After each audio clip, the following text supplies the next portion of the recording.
Magandang araw mga ka-drive! Welcome to another episode of Hyundai Talk. I'm Diane Santos, your host for today, and right here with me are two special guests. So ang unang guest ko will be 2024 Rookie of the Year Sales Consultant, Miss Jezabel Mendoza. Hello, Miss Diane, and Hi, hello ma'am. to our million viewers. At ang pangalawang guest ko, ang nagbabalik, Top Sales Consultant of Hyundai Alabang, Mr. Josh Rojas. Yes. Hello guys. Welcome. So today we're spotlighting a game changer. So this will be the second generation. Ang first generation nito comes in 2.0 engine na gasolina. So ngayon, ang aming second generation ng Hyundai Kona comes in hybrid na. So today, I will be discussing about features, lahat about Kona with our two special guests. So, Sir Josh or Ma'am Jezabel, pwede kung sino man ang gustong sumagot sa inyo. What is the inspiration behind Hyundai Kona's design and name? Okay, well actually the Hyundai Kona, yung design niya is from the Hawaii. But still, the Hyundai Kona pa rin is galing pa rin niya from the Korea talaga. Doon siya na-manufacture, and of course, doon siya na-test, and yan. And then, itong new model natin sa Kona, ngayon na silang, from the Kona, ngayon na silang labas ng hybrid. Yes. So, Before kasi that is gas. yeah. Tama. Gas variant. So, what segment does the Kona fall? At saka, paano nyo siya i-compare sa mga competitors niya? Actually, yung Kona natin ngayon, subcompact crossover. So, sa karamihan naman na nilalabas na lahat ng unit natin, medyo elegant yung style na. Futuristic na ngayon. So, lahat ng natin, lahat ng dimension, LED, safety features, nandito na sa Kona. And in, syempre, dun sa compact SUV na rin kasi si Kona, so, syempre, yung space niya, pagdating sa mga competitors niya talaga, is alam na lamang talaga si Kona. Yes. Sa palagay niyo, anong nilamang ni Kona sa competitor? Ako, yung mga safety features karamihan. Although naman yung mga iba naman kasi is common yung mga 360. So, we have two variants of Kona. We have the premium and the GLS. So, and not actually, lahat ng compact SUV is hybrid variant lang. So talagang sumasabay tayo sa ngayon. Narinig ko, Ma'am Sab, maganda ang warranty ng Hyundai Kona. Of course! Ang warranty ng Hyundai Kona natin is 5 years warranty, and syempre dahil yung battery niya, it will makakot sa 8 years warranty siya. So doon lumamang talaga. Doon talaga lumamang. Warranty pa lang, lamang siya sa atin. Compare sa other brand, we have, may naririnig kasi ako mga 3 years lang, and then 1 year. So, dito, here in Hyundai Kona, so, medyo mas matagal. Yung lifespan ng battery natin, then talagang subok na talaga tong crossover na. At huwag ka na magbabanggit ng brand. Yes. Bawal ba yun? Sorry naman. So, Sir Josh, malamang driver ka. Marami ka nang na-drive. Anong klase ito? Driver talaga yan. So, sa palagay mo, anong nilamang ni Kona sa mga competitors? Kahit ilang features lang. Ang mga features ng nilamang niya, yung talagang elegant yung takbo niya. Smooth. Pero, yung iba kasi medyo, yung mga crossover ng ibang brand is medyo matagtag talaga. So, very comfort talaga. Kahit loaded siya or hindi, ganun pa rin ang hindi Especially nagbabago. dito talaga sa Pilipinas, alam mo yan, pagdating syempre yung mga humps, talaga walang size kasi dito ng mga humps and yung mga roads natin. So, doon. Ikaw ba, Ma'am Sab, nagda-drive? Well, actually, nag-start pa rin din ako mag-aral. Syempre, kailangan ko yan, especially sa business natin. Ayan, sakto. Yan. So, since baguhan kang driver, so ano mga safety features sa palagay mo? Yung pasok sa'yo? Syempre, unang-una sa akin yung safety features niya.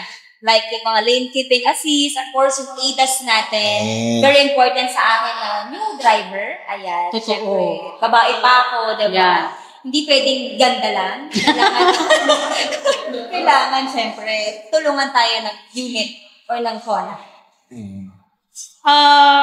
Sir Josh, nasubukan mo na ba i-drive? Nasubukan ko na siya dito lang naman, hindi naman siya ganun ka layo, pero okay, maganda naman siya. So, yung driving experience mo?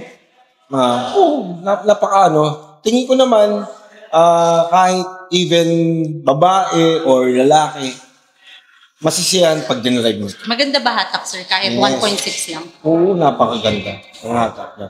And then, ang kagandahan kasi sa dalawang variant natin, yung isa kasi yung GLS natin, standard lang siya na cruise control. Dito naman kasi adaptive cruise control na sa natin, sa premium na. Ano ba pinakaiba nun, sir? Ang pinakaiba nun, yung adaptive kasi more on futuristic niya eh. So lahat na lang meron siyang sensor sa gilid. Yung kasing standard, which is standard lang, yun lang yung parang for example, nag-drive ka, more on features na hindi ka satisfied na may bigay sa yung lahat. The camera 360 as well. Very important yun, especially sa mga new beginners natin, syempre, di ba? Na malaking tulong yung camera 360. Totoo. And hindi lahat ng unit applicable yung 360 camera. So, stop naman na tayo sa mga seryosong tanong, no? Yan na naman tayo. Yan ang topic naman. Napaka-interesting sa kulitan. Ready ka na ba, Sir Josh? Siyempre. Ikaw ang Sam. Anyway, kahit saan na. Okay. Sir Josh, kung ang Kona ay isang tao, sinong personality siya? For me, Lassie Pressman. Sexy niya na. Sabi personality lang. If you could take the Kona on a road trip, Ma'am Sam, anong bagay na kanta ang i-play habang nakasakay ka? Ako, siguro gusto ko yung mga love story, but non-stop and remix. Wow. Yun. Napaka-romantic Yun yung mga gusto ko. na But still, love pa rin. Love music pa rin. Lights on, lights off. Oo, siyempre. Kasi lagi may adult. Lights on. Okay. Ma'am Sam, fast or slow? Of course, fast. Because DCD, ah. Wow. Because, syempre. Mati ka? Talagang bis ang sagot mo, ha? Oo naman. Kasi si Kona, unstoppable yan. Diretso yan. Kung mag-road trip ka gamit ang Kona, saan sa Pilipinas mo dadalhin si Lassie Pressman? Definitely. Kung saan gusto niyong place. Kung saan malamig, kung saan presko. Siyempre, komportable. Wala kayo sasama? Hello, 5-seater yun. Na siya lang yung sasama mo. Ay, sino? Gusto mo sumama? Gusto mo sumama ka na. Depende kung sasama mo si Daniel Padilla. Medyo okay na kami ngayon. Pwede. Kung bibigyan mo ng hashtag ang Hyundai Kona, ano ito? Hashtag Kona. Kumaka na. Bakit ba yun? Sorry. Kumaka na. Kona ka na. Tapusin ang sentence. Masarap mag-Kona kapag?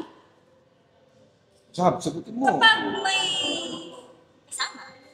May karay. Ikaw, sino naman ang kasama mo? Ako, syempre, dati kasi Papa May. Yung naman Kaya lang kasi, Kaya lang puro artista. Ano Siyempre, ba? kailangan natin Siyempre nga, ang nag-iisang asawa. Diba? Bukod sa syempre naman, long Love of my life. Oo, hello, asawa ko. Ayan. Sana Siyempre, siya ko. yung sasama ko, diba? Kasi siya yung mag-drive. Kasi gusto mo passenger princess. But syempre, kapag mag-drive din. Mainit malamig. Lagi kasing malamig ang gusto niya. Kaya hindi siya pwede. Mabilis na siya pagpawisan. At syempre, malakas ang aircon ng Kona. Kaya talaga naman na hindi kami pagpapawisan. Pag nagawa ko. Diba? Malaki o maliit? Malaki. Pero, maganda na rin yung mid-size. Siyempre. Compact. Compact, di ba? Hindi Compact. full size. Okay. Pero, Compact. yun naman, compact lang, sakto. Parang cute pero may laman. Diba? Sa bagay. Normal yun sa lahat ng natin. Ready ka na ba i-test drive ang Hyundai Kona? Pwede kayong mag-visit dito sa Hyundai Alabang, Commerce Avenue, Philinvest City, Alabang, Muntinlupa. You can also follow and subscribe our official page, Hyundai Alabang, sa YouTube, Instagram, TikTok, and Facebook. So, again, bago ako magpaalam, pwede niyo po i-promote ang inyong sariling page, Mr. Josh and Ma'am Sam. Yes, follow nga pala my page at Ang page ng name ng page ko is Hyundai Alabang Promo and Bestie by Josh Rojas.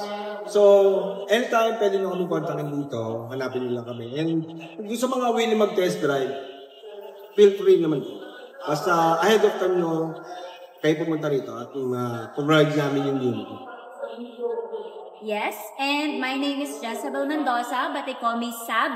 Ayan, so my Facebook account is Hyundai Alabang-Jezebel Mendoza. And syempre, paki-follow na lang din so may mga updates din tayo dyan. And share ko na lang din ang aking TikTok. Ayan, TikTok ko is Sab Mendoza.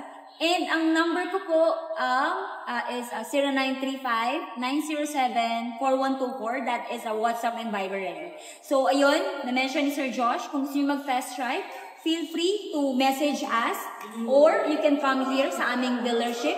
No? Welcome po kayo dito. Located tayo saan? Located. Yes, ayun, na-mention ni Ms. Dayan that we are located at Hyundai Alabang, Philandus Commerce Avenue. So, pag nakita niyo po ang ating Petron at Total, ayan, malapit na po kayo. Narito na po kayo sa amin. Side, Petron lang. Yes. This has been your host, Dayan Santos for Hyundai Talk. See you on our next episode. Bye! Bye, guys!